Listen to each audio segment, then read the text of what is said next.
and some of the better ones that were out there. You might remember Dwight Smith of the Tampa Bay Buccaneers had 2 in one game when they won their Super Bowl championship against Rich Gannon in Oakland. You mentioned Tracy Porter already. How about James Harrison of the Steelers? You remember that one? 100 yards right before the half ended? That was a big-time play. But for me, the absolute classic, Willie Brown in slow motion against the Vikings for the Raiders. The grand old man, Willie Brown, 75 yards. You recall them all, and what a play here. Another pick six in the Super Bowl. Locke trying again after the pick six. Oh, he got possession on him, and he pulls it in. And way up past the 35 before he's taken down. Just like that, a pickup of 20 on their first play from scrimmage. One play has him to the 37 here for 1st and 10. On the slant, completes to Sutton. And down he goes at the 45 after a pickup of 9. Nothing fancy on 1st down, but a very consistent type of a play. Hit that slant. A lot of people call it an extension of the running game, and it can be if that pass is completed. Because you hit a guy on the run like that, you often can go for big yardage. Sets him up nicely for 2nd down, staying ahead of schedule. We've seen quite a bit of the short passing game here early on 1st quarter, haven't we? We have, and I think it works a couple of ways for this team because, number one, you throw the short game until they stop it. And if they're not going to stop it, you keep throwing it, and occasionally you'll break a tackle and turn into a bigger gain. Also, if they start to creep up, start to pressure receivers, now you go over the top, take it deep, and now you get some of those big shots downfield.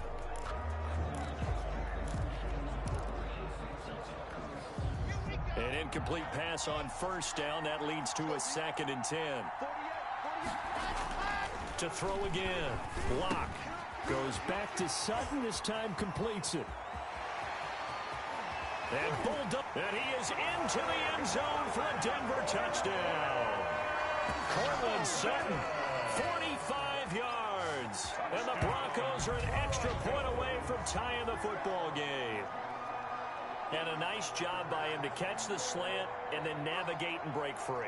And receivers love slant routes because it gets the ball in their hands so quickly and oftentimes on the move. And when they're on the move like that, then they get to use their best asset, which is usually their speed. And their speed sometimes, like this instance, can take them into the end zone. It's up and good. So these teams match touchdowns here in the 1st quarter, and we're tied 7-7. 5 plays there on that drive. And it culminates in a touchdown by the Broncos.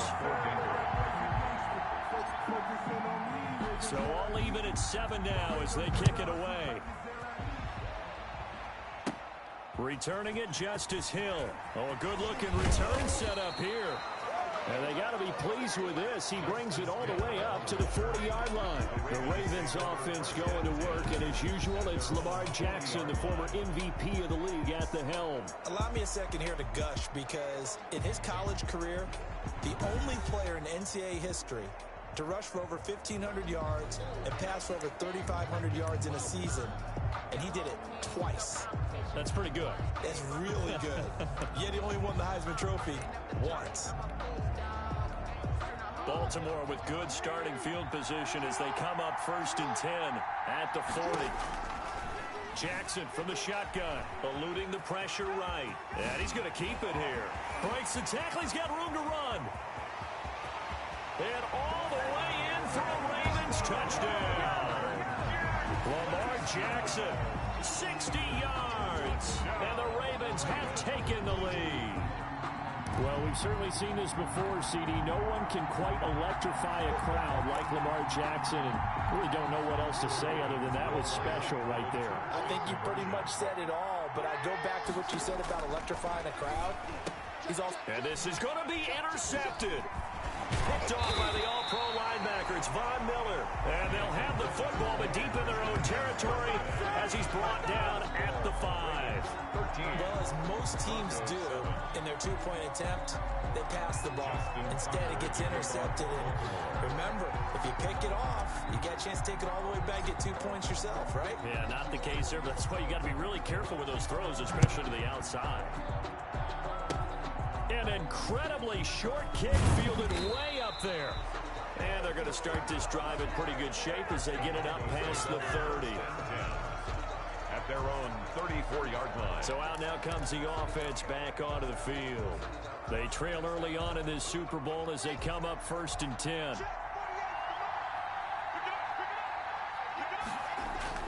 They look to throw. It's Locke.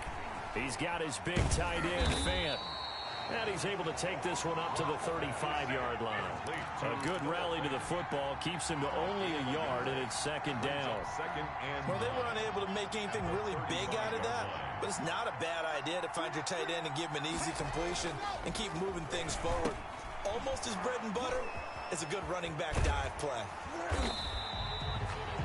4 yards on the pickup, and that'll make it 3rd down. That's a good job there by the corner. We do talk about this a lot, that a lot of corners see their job as simply covering receivers. Tackling isn't everyone's thing. But in this case, he came up quickly and made a nice, sure tackle. And he will have the Broncos 1st down as they're able to get the 3rd down conversion. Locke and Sutton on the connection there for a Denver 1st down.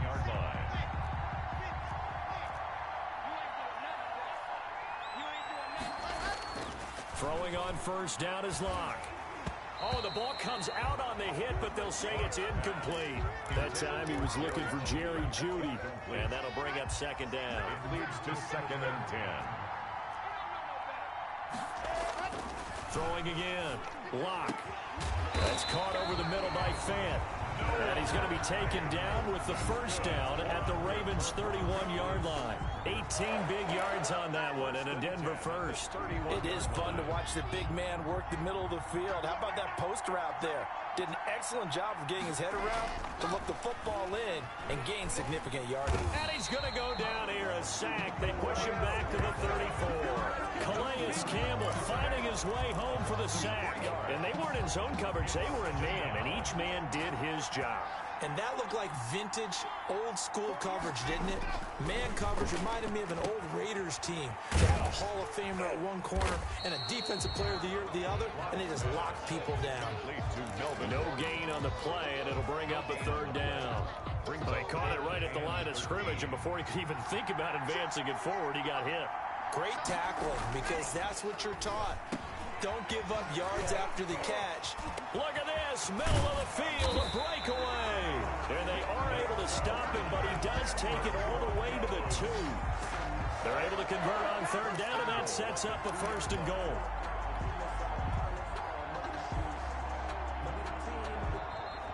That's the end of the first quarter. Broncos football as we begin quarter number 2 as they go to work on a 1st and goal. Broncos football as we begin quarter number 2 as they go to work on a 1st and goal. Locke going to throw. Looking end zone, but it's incomplete. Cortland Sutton was the man he was looking for, but it'll be 2nd and goal. From the snap, he certainly looked like he knew where he wanted to go with the ball, but surprise, that guy was covered. So that took his attention elsewhere to no avail.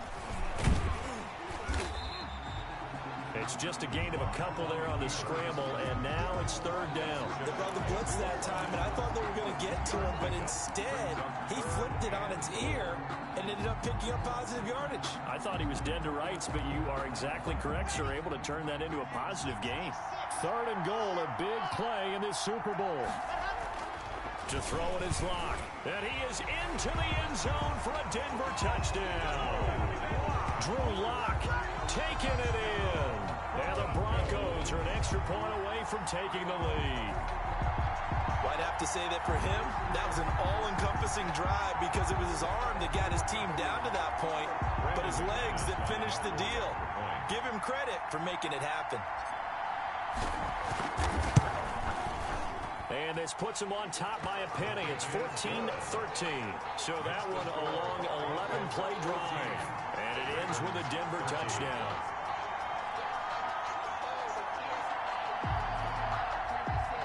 Brandon McManus to kick off for Denver. After the touchdown, here's McManus now to kick it away. Returning it, Hill. Oh, a good return up past the 30. And able to break this out all the way to the 38-yard line. Great return. The Ravens take over 1st and 10 at their own. Baltimore set to take over here for their second possession of the game.